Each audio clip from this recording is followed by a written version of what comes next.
Hey everybody, Dirty Basement here, coming at you with another one. Portals. It's a great in-game tool to use to get players from point A to point B relatively quickly. And there's all types of portals. There's a long list. Standing portals, laying portals, pool portals, portals through trees. There's a lot. I decided I didn't have any. So I decided to make some. Now I decided to go with the flat pool borders because they're relatively simple and easy to make, and they will look good. So I made a standing pool portal. But problem is, when I started, I was like, well, I'm cutting out a lot of stuff, so yeah, one's good. What if I make two? I thought I still had a bunch of pieces left, so why not make three? They're all made in the same manner, but of varying sizes, depending on where I'm at the table. But they're all pretty much the same method of making. So I want to run you guys through this and how I made these. But before we get to it, I want to give a big shout out to my patrons, because without your guys' help, it makes doing it a lot harder. But your guys' support really does help. So I want to give a big thank you to Dungeon Matron, Corel, Mia Geek, and Sykes.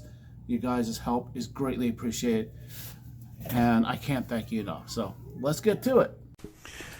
This here is a relatively simple step. I'm just cutting out a lot of circles using my circle cutting jig from Shifting Lands. As you can see, cut out a circle.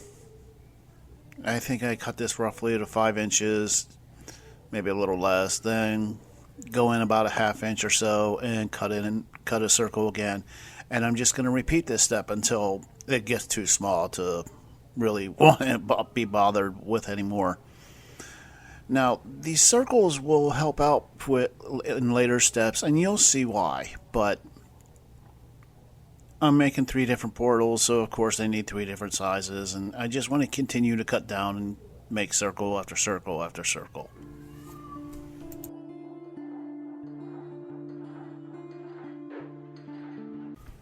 Now that I've got my circles cut, I actually want to trim them down to a bit so they're portal height, not too damn tall. And I'm just cutting them down to like half-inch thickness, or height, actually. And it'll make life easier later. I'm going to do this to all the larger size circles that are actually going to be the portals themselves.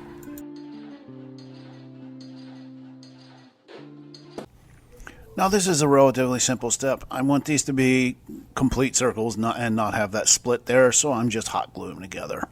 Pretty simple, pretty easy, quick and done. A little dab of hot glue, smush it together, hold it for a minute or a second till the glue cools, and you have a complete circle again.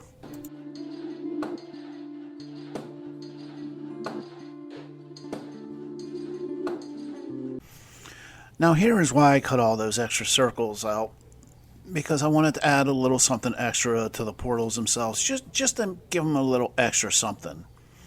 So I basically, as you just saw, I put the main portal on top of this thinner circle and just started trimming away. And I can put these little add-ons to the portal itself just to make it look a little bit extra better. Now I used that first one I cut and laid it on the other chunk of the extra circle and traced it so I could actually have them both match the same size. Now, I may wind up having to do a little bit of trimming here and there to get it to fit just right, but they'll still actually be the same size.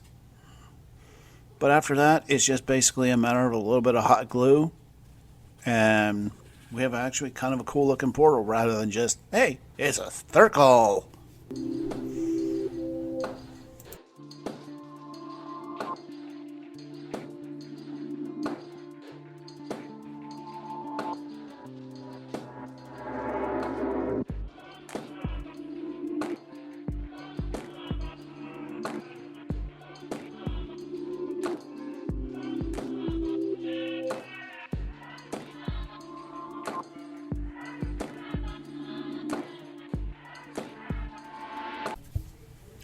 Now here, this extra piece that I had cut actually one of the larger, the portal piece actually fits perfectly inside of it. So I figured, let's give this portal a little bit of step up. You don't have to do them all exactly the same. Vary it if you're doing multiple builds like I am in this video. Vary it up a little. And here I'm just using an emery board just to smooth off all the hard edges because it's supposed to be built out of stone. Yes, you can go with a hard edge if you want to, but I prefer not to. I just want to round off the edges a little bit. So, like I said, I'm just using a little emery board here and just give it a light sanding and then smooth off that hard edge so it's a little bit more rounded.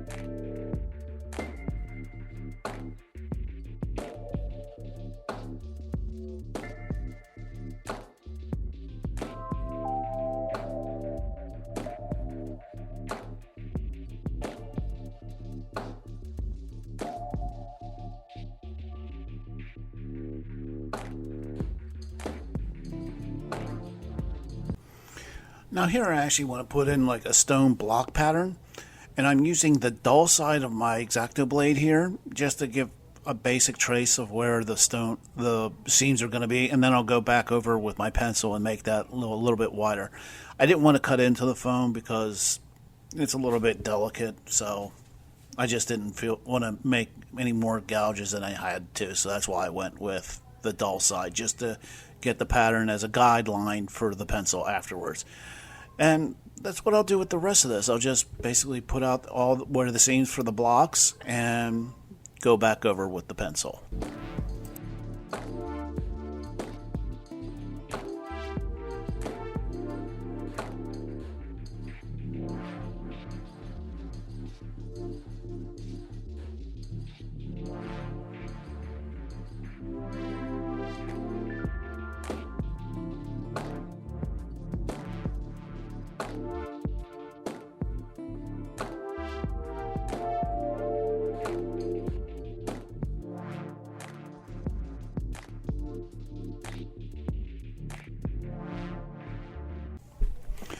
Now I've got a bunch of blanks already prepared, and I'm going to be using some column jigs to make a bunch of columns. Now these column jigs came from Dungeons by Hands, but it's a pretty simple process. You carve out a blank, you stick it in, and then you just start cutting away, making sure to turn the blank around and cutting away at the same side all the time. And you'll wind up with a quick and easy and nice looking column in the end.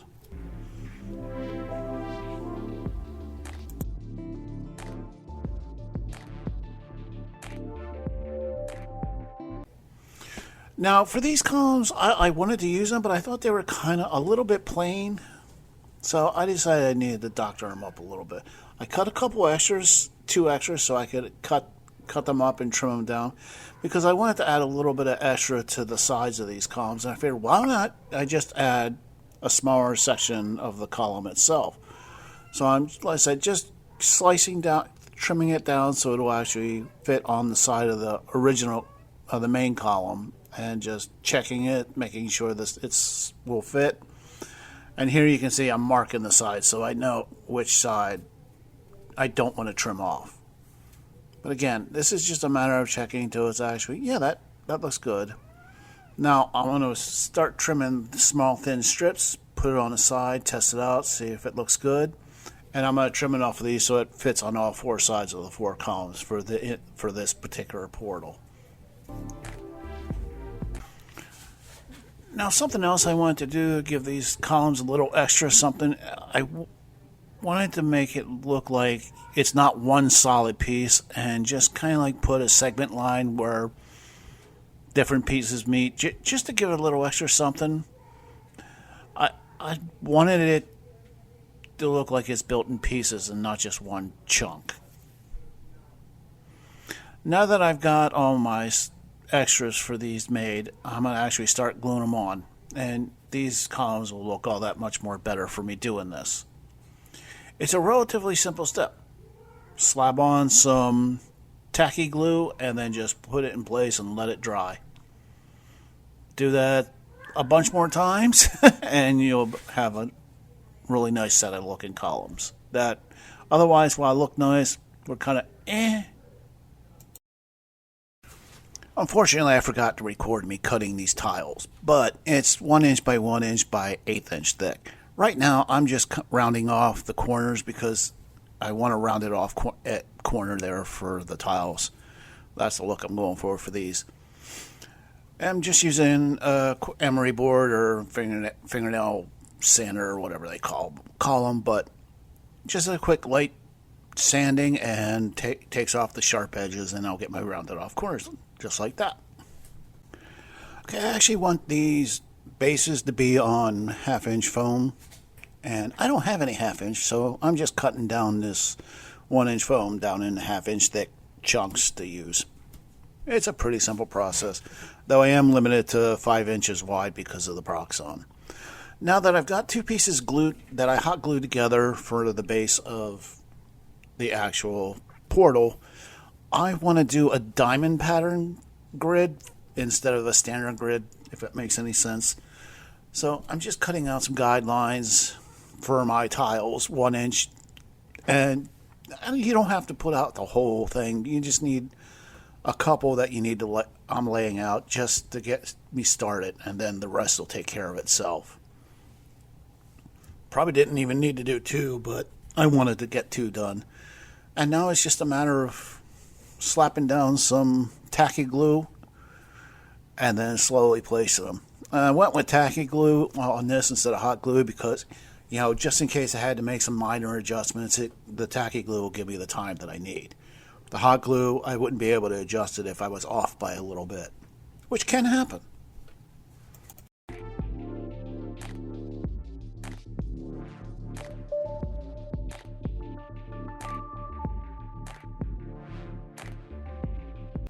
Now that I've got the tiles on, I just want to cut off the extra overhang. And it's pretty simple. Just flip it upside down, use the base itself as a guide, and run my Olfa knife along, then cut off the excess, and boom, done. It's easy. That's a really easy process. Now I wanted to make the individual tiles a little more pronounced, so I'm just running a pencil here along the grid, the lines themselves in between the tiles, just to round off the edges. And when I paint the individual tiles will show up. In between the tiles will show up a lot better by doing this. If you don't have to do this, but then it may just wind up like one big blob, except for the corners there.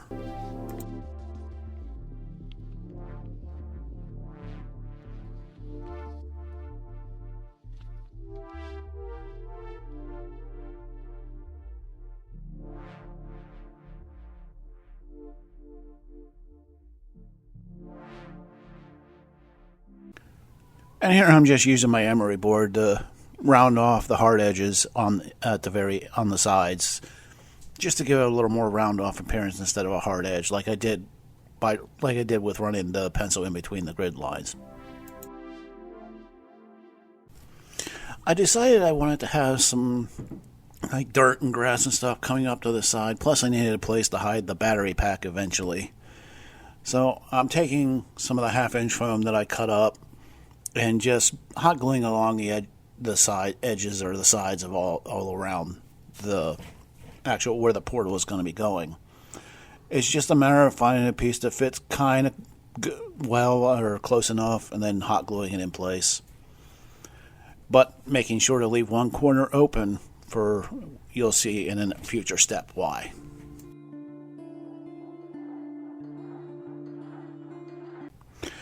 Now I'm using some 2-inch thick foam for the corner here because I want to make a little mound here that I'll be able to use to hide the battery pack for the LEDs.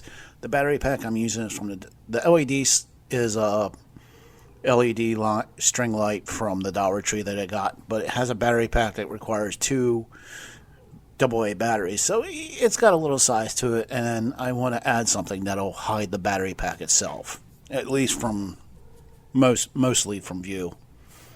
So I cut this to fit in the one corner, And now I have something that'll actually fit into the corner, and I'll be able to hide the battery pack eventually inside of it. Now I just size it to the corner itself and hot glue it in place.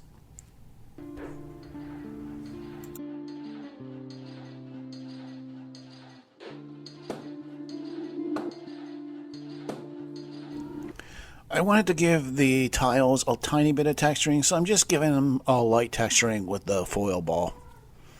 We all know the foil ball technique, just a wide up foil ball, roll it, it'll actually give stone some much needed texture. Now I actually want to carve out a slot to put the battery pack into.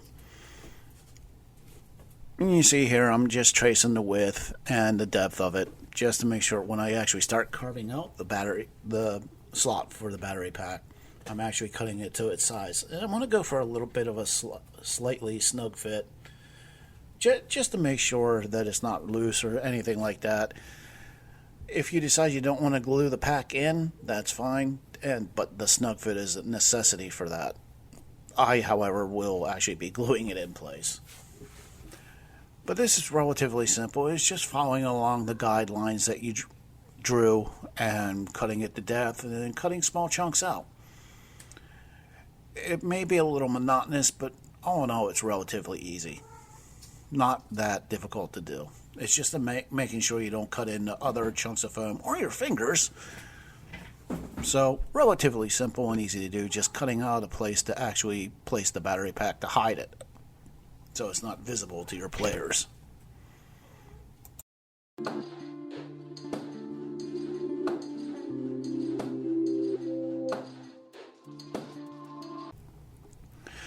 Now here, the block of foam that I'm using to hide the battery pack, I want to carve it to make it a little smooth and more like a mound of dirt just happens to be in a corner. There are many ways you can actually hide a battery pack. You can do like statues or pillars or many different things.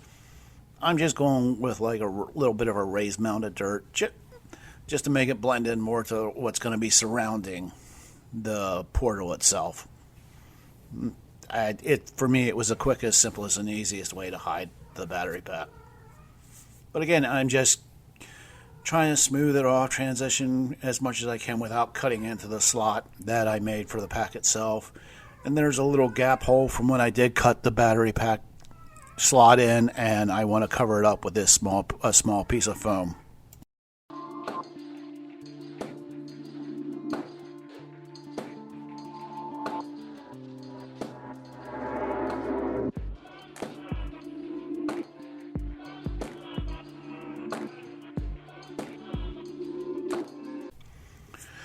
I want to go for a more rounded, smoother shape around the edges of the earthen area to the portal build itself.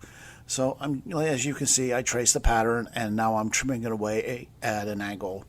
This will give it a more smooth transition, not just a hard edge from the build itself to the tabletop. And right now it's just a matter of trimming away around all the edges and basically carving away small bits and pieces here and there until I'm satisfied with the transition itself.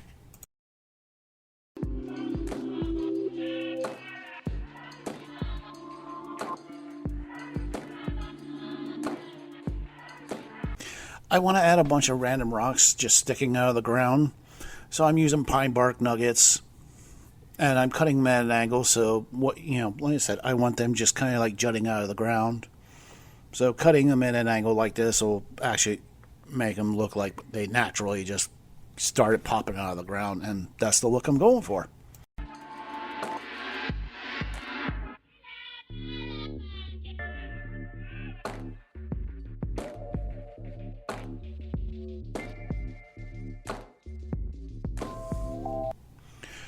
And now I'm taking all those pieces that I just finished cutting and putting them in random places that I think would bring visual interest to the piece. It's same way as like doing bases for the miniatures. I mean, if you just do like dirt and grass, it's kind of boring. Adding little pieces like rock to different places and whatnot will give it a little more visual interest. And it doesn't take much to do something like this. Just add little bits and pieces here and there, and it'll enhance the look of the build itself so much.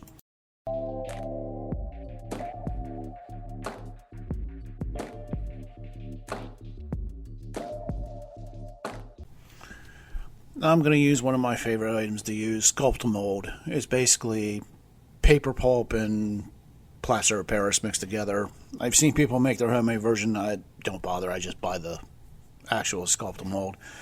It's 2 parts Sculpt Mold to 1 part water, and it does for great texture. Sometimes I add inks or whatnot, or paint to give it some color, but this time I'm just skipping that part. And I'm just going to smear it all over anywhere that I want it to be earth or dirt. Because the Sculpt Mold will, by the time I'm done placing it, will be or have that texture I want. While I'm waiting for the Sculpt Mold dry, I'm going to work on the pillars. I'm just sanding away the hard edges because I want it, I don't want that hard crisp edge. I want a little bit of a rounded edge to all of my pillars. It's just using the emery board again because I don't want to take away too much. I still want there to be an edge, but just not a sharp hard edge.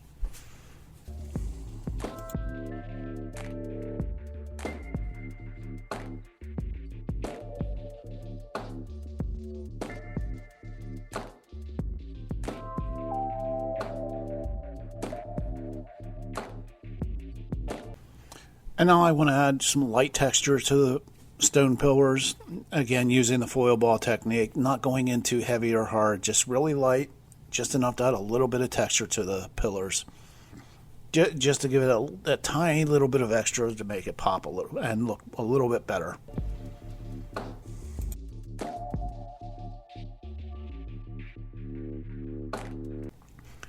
Now that the Sculpt Mold is pretty well much dry, I want to start gluing down all the pieces. Now, as you can see, I kind of visually centered it, and then I want to trace it around with a Sharpie just to make sure when I do actually add the hot glue, I know exactly where to put it. But this is pretty simple. A line of hot glue around all the different pieces and then smush it down in place. Thanks to the tracing I did, I got it centered on the first try. And the pillars, I'm going to put 4 of them in each corner there, and it's just a matter of like kind of eyeballing it, making sure it looks good to where I want, and then I'll just hot glue them in place. It's pretty simple.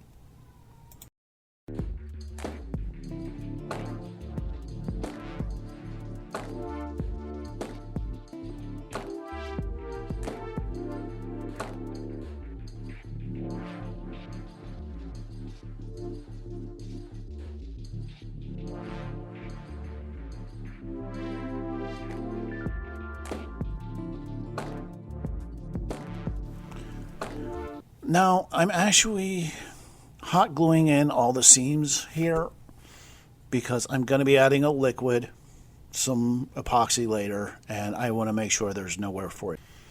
Now that everything's glued in place, I just want to give the whole piece a nice coat of black Mod Podge, just to make it a little more durable and strengthen the piece itself. Let's be honest, some of those pillars have some really thin spots and could snap pretty easy. So I want to give it as much strengthening as I can.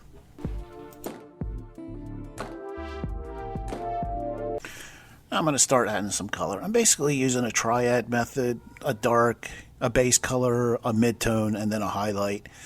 As you can see, I've already done the base color for all the dirt, and for all the stonework, I'm adding a dark, I'm using a dark blue-gray.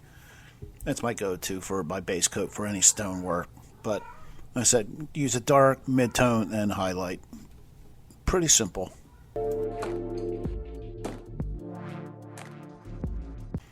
And here I'm doing an overbrush, which is basically like 85% coverage of a mid-tone brown for all the dirt areas. Like I said, this is not a heavy dry brush or anything like this. This is just a straight up overbrush where your brush isn't sopping with paint, but it's got a decent amount, and you just kind of brush it all over it, leaving the deepest recesses alone.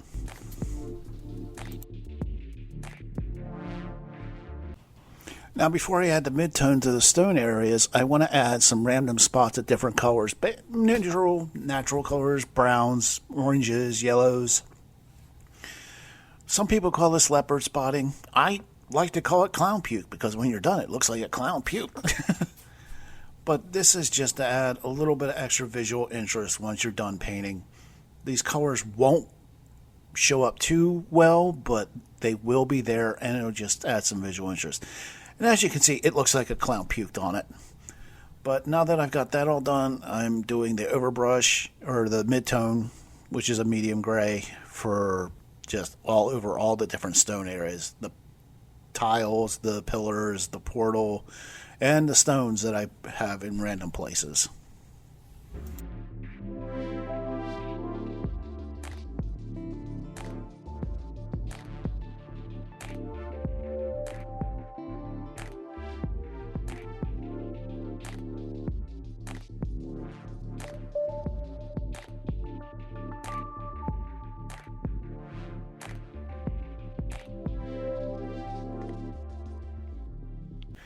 I've already done all the highlighting, or with the dry brushing with my light brown and my light gray, and I'm sorry, I honestly just forgot to hit the record button. But right now I'm hitting the whole piece with a homemade brown wash, just to dingy it up a little. I'm going for a nicer, newer look, but I'm also not going for pristine. So right now I'm just going to coat everything with a dirty brown with a brown wash and tone it down a bit.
Now I gotta figure out how I want to get these Dollar Tree lights into the portal itself. Well, I'm going to drill a hole through the center, big enough that the string of lights itself can actually get through there. Now that I've got that done, I have to figure out how I want the lights to go from where the battery pack's going to be to where the portal is. So I got to make a path. I could just, attach them to the bottom, but then it won't lay flat. So I need to cut a path. So that's exactly what I'm about to do. But first, I got to figure out where that path's going to go. Okay, now that I know roughly where that path is going to be from the battery pack to the portal itself, I draw a line as a guide, and I'm using this soldering tool just to kind of meld a path that I can stick the line in, and it'll lay flat. If I would just attach it to the bottom, the piece itself wouldn't lay flat, and there would be a little wobble to it. So we don't want that. Now, you don't have to use a soldering tool or burn a path. You can actually just cut like a V shape in. I actually did that with one of the other ones, but for this one, I just burned the path because it was just easier at the moment. Now I want to glue the battery pack in place to where I want it. I'm just gluing the back of the battery pack and not the top, so I can still take the cover off with ease and be able to replace the batteries or just flat out remove them when this piece is not in use. Now also I want to change the direction of where the power cord itself is going to go, so I need to trim out a little extra around the edges there to give it the cord a recess to actually sit in. Now I don't want to actually glue it in place just so it has a little give, but I also will not glue it to the cover itself and then make it impossible to take the batteries out. But for now that's good, and I'm going to run the lights themselves through that little hole and then start trying to figure out the exact placement of the cord itself. Now that I've got the idea, I want to glue the cord in the pathway so it'll lay flat without having to worry too much. Glue's hot, so I'm just going to use this Q-tip to kind of smear it around and keep the cord itself in place up until the hole. May seem a little pain in the butt, and honestly it is, but it gets the job done.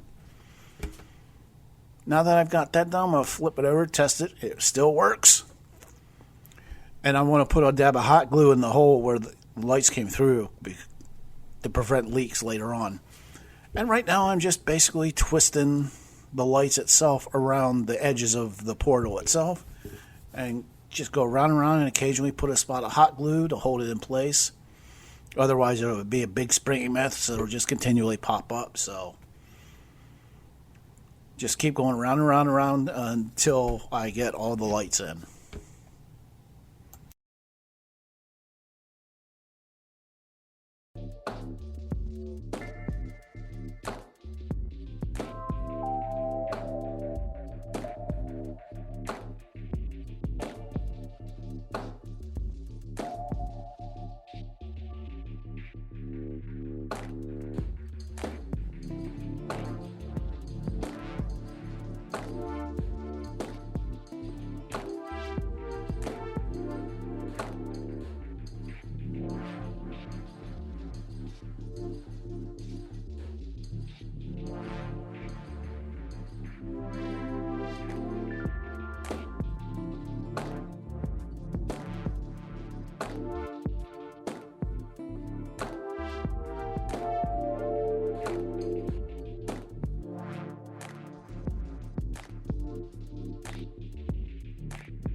Now here I want to do a highlight dry brushing on all the dirt areas using my tan color. Basically the third color of my semi-triad that I've been using. Just do a quick dry brush to bring up all the edge highlights and just make it look prettier.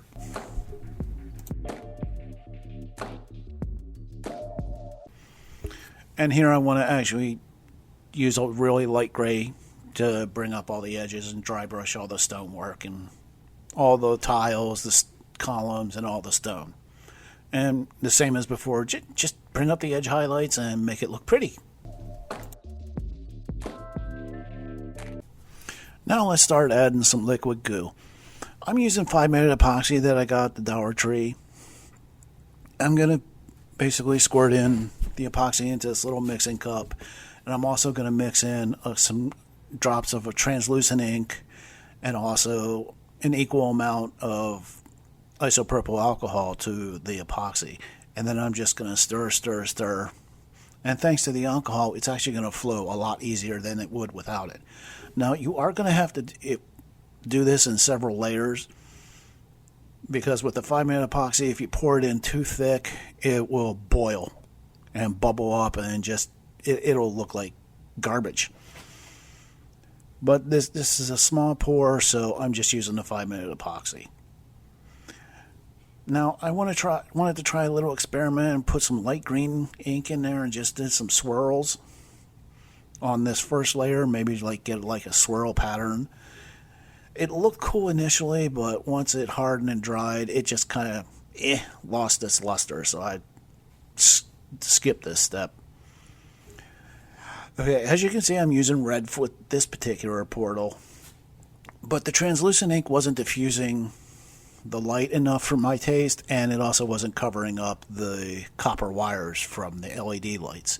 So I put in a single layer of opaque ink in there, and that seemed to cover up the wires perfectly and diffuse the light to the degree that I was happy with.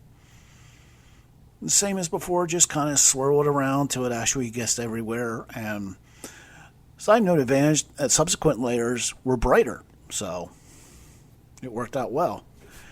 Now I actually want to put some flocking on all this, because I didn't want it just to be dirt. So I'm using some watered down PVA, 50-50 water and PVA, and I'm sprinkling on multiple colors of fine flock. I'm using earth, then I'm going to use some burnt grass, and then sprinkle on a little bit of yellow grass just for a highlight. But this is actually a pretty simple step.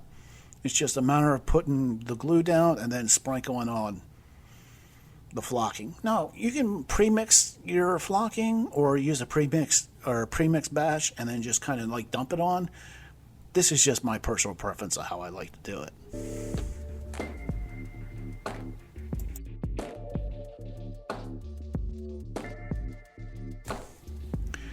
Now I'm just adding some small, short grass tufts to various places that look like it might belong there. Or, also it kind of help. These little grass tufts can also help hide mistakes or small little dents that you don't like. But use multiple colors of grass tufts. Don't use a single one. Use different types. And now that I got all the small grass tufts on, I'm going to add some taller ones just for even more visual interest. I like these tall grass tufts. I'll put a link in the description how I made them. But it's just a matter of tearing apart, certain sections and then making a hole for them to go into. Kind of twirling them up and then placing it into the hole. And sometimes you might have to twist it a little bit to get it in, but it's pretty simple to make them and pretty easy to apply them. Now, this is something I don't normally do on my builds, but occasionally I do. But these just said, yeah, it needs it. So I wanted to add a few small bushes, and I'm using some clump foliage. I have a medium green, a dark green, and a light green. And I like using all three colors when I do bushes, just to mix it up so it's not one solid color. Like I said, this is just my personal preference. I don't like one solid blob of green, one shade of green. So I like to mix it up and just give it a little more natural look. But it's pretty simple, and just tearing off clumps of the foliage or the clump foliage and just dunking it in the tacky glue and then put it in place. Now that I've got them together, I'm just soaking it with some isopropyl alcohol, and then I'm going to hose it down with some watered down PVA. Why do we do that? It'll help lock it in place and also harden it. And then after that, sprinkle a little bit of yellow fine turf, and then it's good. Now I actually want to start adding some moss to the different places, just for a little to break up the gray on the piece and other various places. I like adding moss to all my builds. Don't ask me why, I just do. But it's just a matter of, I make my own moss paste and then I brush it in place. Then once I'm done brushing it in place, I'll do a fine sprinkle of the fine yellow grass, and it just gives it a little bit of variance and more visual interest. Like I said, a lot of what we're doing is just eye candy, really. And the more you can make it pleasing to the eye, the better it'll be. At least for your players. Now here I'm going to use some extra heavy gel gloss. It's basically a gel. It's exactly what it's called. It's a extra heavy gel gloss. And I want to give some texture to the top of these portals, so I'm just kind of painting a layer of it on. And then I'm going to be stippling it with a torn up brush, just so it all peaks. Now don't worry, yes it is white now, but like PVA it will dry crystal clear but glossy. And as you can see, it's clear and glossy. I'm actually relatively happy with how these turned out. They're definitely going to see use for my tables. I just now need to figure out a scenario where they need a portal for my players. I thoroughly enjoyed making these, and were there for some frustration parts? Yeah, absolutely there was, but I am really happy with how they turned out, and again, they will see use on the table at some point.